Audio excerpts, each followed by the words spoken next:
தெரியும்னு நான் நினைச்சேன்டா. ஆதிக்கும் பாரதிக்கும் நடுவுல இருக்க எல்லா பிரச்சனையும் உனக்கு தெரிஞ்சுதான் நீ அமைதியா இருக்கன்னு நான் நினைச்சேன். அது எப்படிக்கா புருஷன் பொண்டாட்டி 2 பேரும் பக்கத்துல இருந்துகிட்டே தெரியாத மாதிரி நடிக்க முடியும்? அக்கா, ஒரு நாள் கூட ஆதி சார் எங்க அக்காவை அவர் பொண்டாட்டின்னு காட்டிக்கவே இல்லக்கா. எப்படிடா காட்டுவாரு? அவர்தான் எல்லாத்தையும் சுத்தமா மறந்துட்டாரு. என்னக்கா சொல்ற? ஆதித்யா பிறக்கிறதுக்கு முன்னாடியே ஆதியோட அம்மா இறந்துட்டாங்க. அந்த இறப்புக்கு காரணம் உங்க அக்கா தான்னு தப்பா புரிஞ்சுக்கிட்ட ஆதி அவரோட கடைசி 5 வருஷத்தை மெடிக்கலா ப்ராசஸ் பண்ணி மெமரியை எரேஸ் பண்ணிட்டாரு. அதனாலதான் ஆதிக்கு பாரதிய யாருன்னே தெரியல, அவரோட குழந்தைங்கள யாருன்னு தெரியல, என்ன யாருன்னு தெரியல. லாஸ்டா நடந்த 5 வருஷத்துல எதுவுமே அவருக்கு ஞாபகம் இல்லை. இப்போ நாம போய் அவருக்கு மறந்த விஷயத்த ஞாபகப்படுத்த ட்ரை பண்ணா அது அவர் உயிருக்கே ஆபத்தா போயிரும். அதனாலதான் நாங்க எல்லாரும் எதுவுமே பண்ண முடியாம இருக்கோம். மேடம், லதா மேடம் நீங்களா? ஆமா சார். ஐயா உங்களை உள்ள வர சொன்னாரு. இது வரேன் சார். சரி மனு, நான் போயிட்டு வந்துடுறேன்.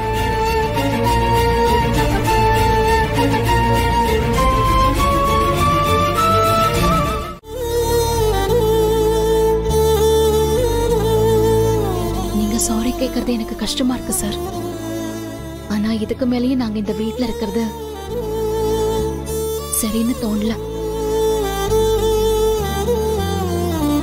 இவ்ளோ பிரச்சனை வந்ததுக்கு அப்புறமும் திரும்பவும் நாங்க இங்கேயே இருந்தா அது தேவையில்லாத நிறைய பிரச்சனையை உண்டு பண்ணும்.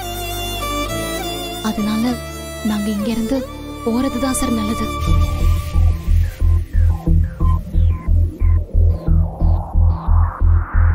உங்களுக்கே இந்த அளவுக்கு கோவம் வருதுன்னா எனக்கு எந்த அளவுக்கு கோவம் வரும்னு கொஞ்சம் யோசிச்சு பாருங்க. நீ அப்புறம் எதுக்கு மித்ரா பாரதி தலையில தூக்கி வச்சுட்டு ஆடிட்டு இருக்க? நான் மட்டும் அப்படி பண்ணலனா ஆதி என்னை விட்டு போயிருவாரு. பாரதி, அப்படியெல்லாம் போக விட மாட்டேன்.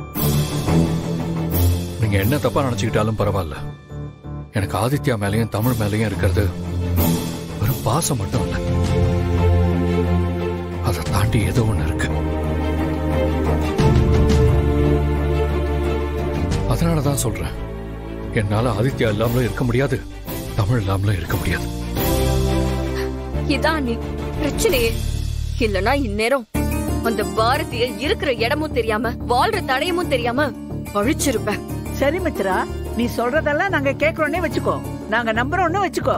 இன்னைக்கு நடந்ததெல்லாம் பார்த்தேல, அந்த குட்டி பிசாஸ் மட்டும் வாய முடிட்டு பேசாம இருந்திருந்தா உங்க அண்ணனை போலீஸ் தொட்டிருக்குமா? அதுக்கு என்னங்க பண்ண முடியும்? சுதாகர் கிட்ட இருந்தது இல்லீகல் டாக்குமெண்ட்ஸ்.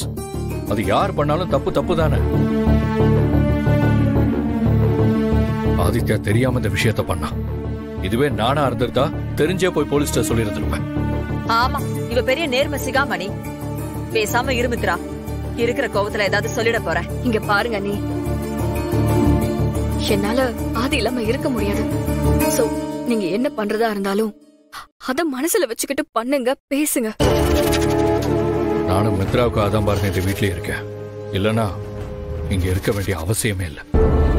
எனக்கு அது ஒண்ணுதான் சார் குற்ற உணர்ச்சியா இருக்கு. பாவம் மித்ரா மேடம், இது வரைக்கும் உங்க கூட சேர்ந்து எனக்கு அவ்வளவு உதவி பண்ணிருக்காங்க. அவங்க மனசு கஷ்டப்படுமே தான் யோசனையா இருக்கு. எனக்கு இதுல ஒரு கஷ்டமும் இல்ல. நீ அந்த பாரதியை நீங்க என்ன வேணாலும் பண்ணிக்கோங்க.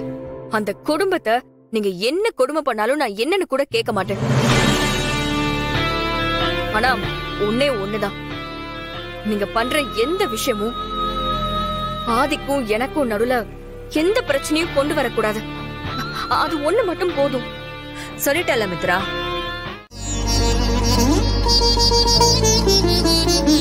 அதுக்காக தன்மானத்தை இழந்தோ இல்ல குழந்தைங்க கஷ்டப்படுற மாதிரி ஏதாவது நடந்தாலோ அதையெல்லாம் பார்த்துட்டு சும்மா இருக்க வேண்டாம். அப்படி நடந்தா நானே சும்மா இருக்க மாட்டேன், நீங்களும் சும்மா இருக்க வேண்டாம். வாமனா, என்னாச்சு? லதாக்கு பாஸ்போர்ட் இஷ்யூலாம் சரியாயிடுச்சா? அக்கா, சாப்பிட ஏதாவது இருக்கா? டேய், அவர் என்ன கேக்குறாரு, நீ என்ன கேட்டுட்டு இருக்க? அக்கா, சாப்பிடுறதுக்கு ஏதாவது இருந்தா கொடு, இல்லன்னா பட்னி கிடந்து சாவுற.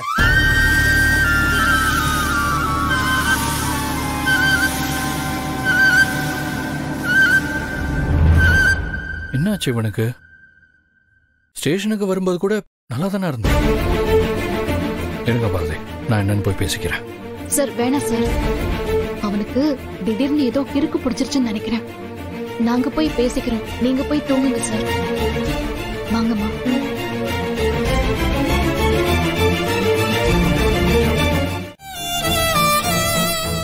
இப்படி தாண்டா இத்தனை நாள் எங்களே இப்படியே தடுத்து வச்சிட்டு இருக்கா. உன்கிட்ட இவ்வளவு நாள் இதை நாங்க மறைச்சதுக்கு காரணமே இவ இவ்வளவு பிடிவாதமா இருக்கிறதுனாலதான்.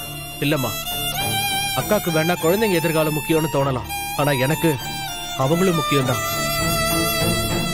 அதோட சேர்த்து எங்க அக்கா வாழ்க்கையும் முக்கியம். மனோ, உனக்கு ஒரு தடவை சொன்னா புரியாதாடா?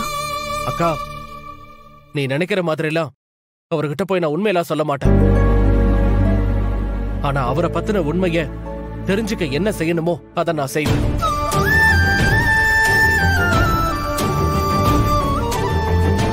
எப்படியாவது உன்னையும் ஆதிசாரியும் சேர்த்து வைப்பேன்க்கா. இதுக்கு நடுவுல என்ன பிரச்சனை வந்தாலும் சரி, என்ன ஆபத்து வந்தாலும் சரி, ஏன் என் உயிரே போனாலும் சரி, உங்க 2 பேரையும் சேர்த்து வைக்காம விடவே மாட்டேன்க்கா.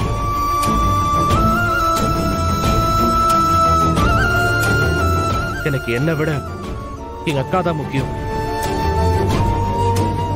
அக்கா, பசிக்குதுக்கா.